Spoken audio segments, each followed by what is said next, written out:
Tarot infinity চ্যানেলে আমি সাগরিকা তোমাদেরকে জানাচ্ছি অনেক অনেক স্বাগত। নতুন একটা রিডিং নিয়ে চলে এলাম। আশা করছি বড়মার আশীর্বাদে সকলে ভালো আছো।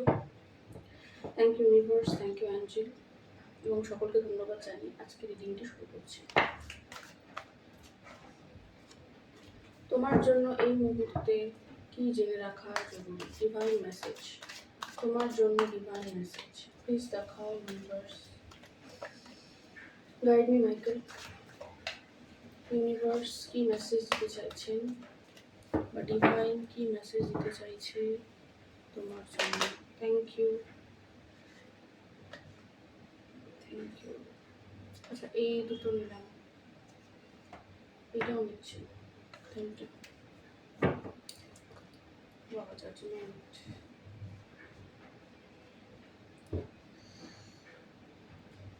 আচ্ছা এখানে এরকমই কিছু মেসেজ যে যেখানে তুমি দীর্ঘদিন হয়তো ইনভেস্ট করেছিলে বা কোনো সময় তোমার মনে হয়েছিল যে এখানে ইনভেস্ট করাটা ঠিক না।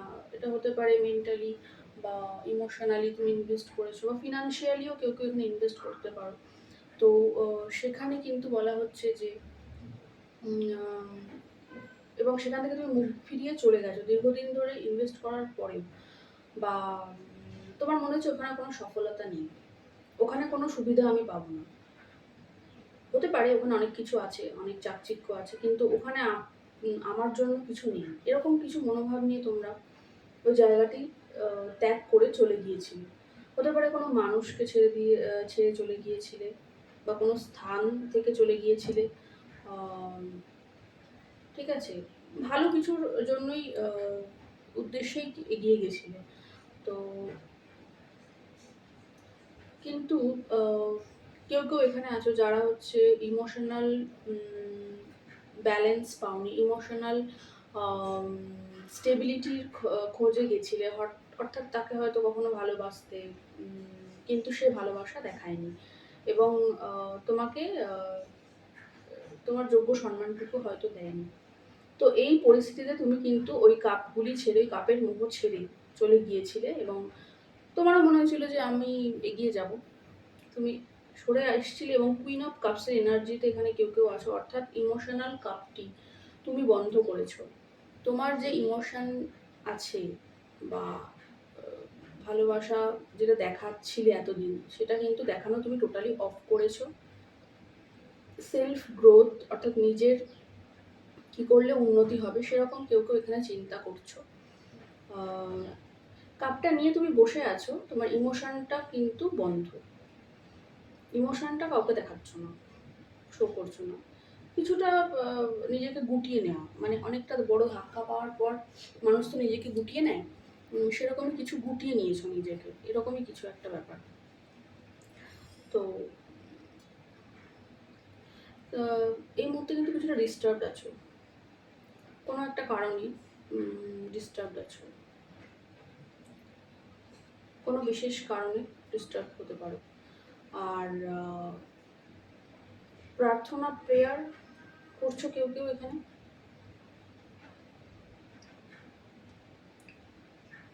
যেটা নিয়ে প্রেয়ার করছো না, সেটা নিয়ে কিন্তু বড় জাজমেন্ট আসছে, মানে সেটা কিন্তু তোমার বলে না মঞ্জুর হয়ে গেছে ঈশ্বরের কাছে, কিন্তু ঈশ্বরের ঘরে কিন্তু সেটা বর্তমানে মঞ্জুর হয়ে গেছে। তোমরা কিন্তু যেটা নিয়ে প্রার্থনা করছো সেটাতে কিন্তু সফলতা পাবে। যেরকম মেসেজ আসছে সেরকম বলছি। ধরো কেউ অর্থনৈতিক দিকে স্ট্রাগল করছিল, সেইখানে সফলতা পাবে। কেউ প্রেমজ জীবনে স্ট্রাগল করছিল, রিলেশনশিপে যেটা বেশিরভাগ দেখা যায়, সেখানে সফলতা পাবে।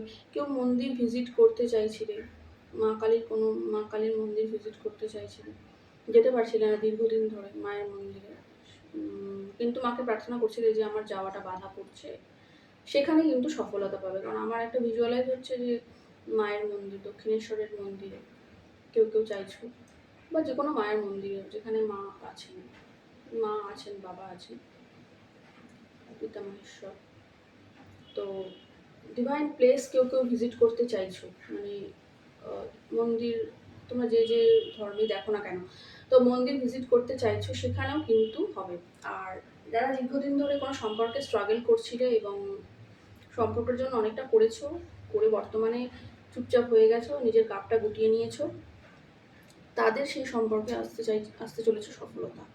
কারণ সেই সম্পর্কে এখানে আসবে হারমনি, পিস, আর কমিটমেন্ট, প্যাশন, স্টেবিলিটি এবং সেলিব্রেশন, সব কিছুই আসবে আগামী দিনে।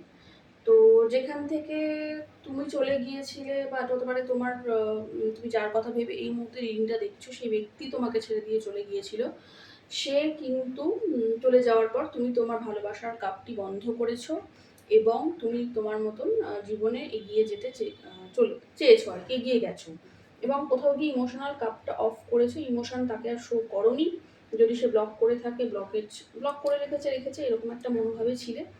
তো সেইখানে তবে একটা সাবকনশিয়াসে প্রেয়ার চলেছে যে আমার এই সমস্যাটা থেকে যেন আমি ঈশ্বর মুক্ত হতে পারি। তো এই প্রেয়ারটা কিন্তু তোমার কোথাও চলেছে। তো তার জন্য কিন্তু এই সমস্যা থেকে তুমি মানে ঈশ্বরের কৃপায় মুক্ত হচ্ছ, এবং তোমার জন্য আগামী দিনে খুব বড় জাজমেন্ট আসছে। অর্থাৎ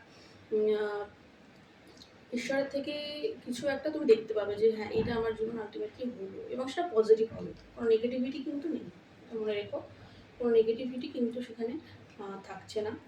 এবং পিস, হারমানি, রিলেশনশিপ, স্টেবিলিটি সবই পাবে। 6 দিন থেকে 6 সপ্তাহ থেকে 6 মাস এইটা হতে পারে। এবং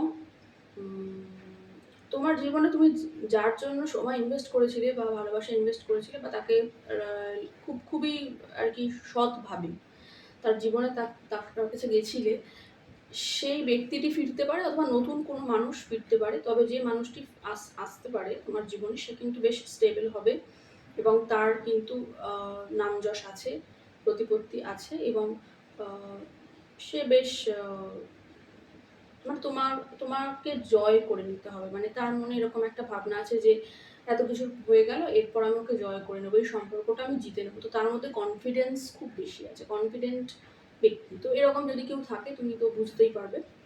আর তোমাকে বলা হচ্ছে অথেন্টিক, এটা পড়েই গেল, তোমাকে বলা হচ্ছে অথেন্টিক সেলফে, ইয়েস, তোমাকে বলা হচ্ছে অথেন্টিক সেলফে থাকতে। তুমি যেমন তেমন থাকতে। যদি তোমার দিকে কোনো কমিউনিকেশন আসে, তবে অবশ্যই সেই কমিউনিকেশনটা গ্রহণ করতে, সেই কমিউনিকেশনটাকে মানে ভালোবেসে, বা খুব কঠোরভাবে না, ভালোভাবে সেই যে আর কি অফারটা যদি পাও, সেটা গ্রহণ করতে বলা হচ্ছে। কারণ এটা কিছু কিছু ক্ষেত্রে একটা স্পিরিচুয়াল জার্নি। তো এই ডিভাইন মেসেজগুলো আসছিল, আমি সেটা বললাম।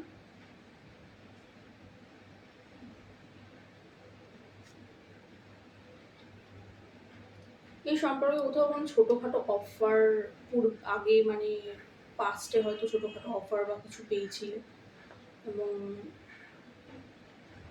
কিন্তু এখন যেটা আসবে না, সেটা স্টেবিলিটি আসবে, স্টেবিলিটি। যদি ছোট অফার দিয়ে শুরুও হয় না, যদি ছোট অফার দিয়ে শুরুও হয়, তো সেটা নিয়ে নাও। কারণ অফারটা পরে গিয়ে অনেক বড় আকার ধারণ করবে, এবং এটা কিন্তু বেশ স্টেবল অফারই হবে। কারণ ডেথের উপরে ছিল এটা, ডেথ তো হয়ে গেছে অলরেডি, তার মানে একটা রিবার্থ চলছে। তো এই ছিল আজকের ডিভাইন মেসেজ। যেটুকুনি ঈশ্বর আমাকে দিয়ে বলালেন আমি বললাম, কারণ ট্যারোটে আমরা কিছু বলি না, ঈশ্বর বলান, ডিভাইন বলান, এটাই মেনে চলা হয়। তো বন্ধু, এই ছিল আজকের রিডিং। আশা করছি তোমাদের অনেক ভালো লেগে থাকবে। যদি ভালো লাগে অবশ্যই চ্যানেলটি সাবস্ক্রাইব করো এবং পাশে থাকা বেল আইকনটি অবশ্যই প্রেস করে দিও। তো আজকের মতো এখানেই যাচ্ছি, টাটা এবং জয় বড়মা।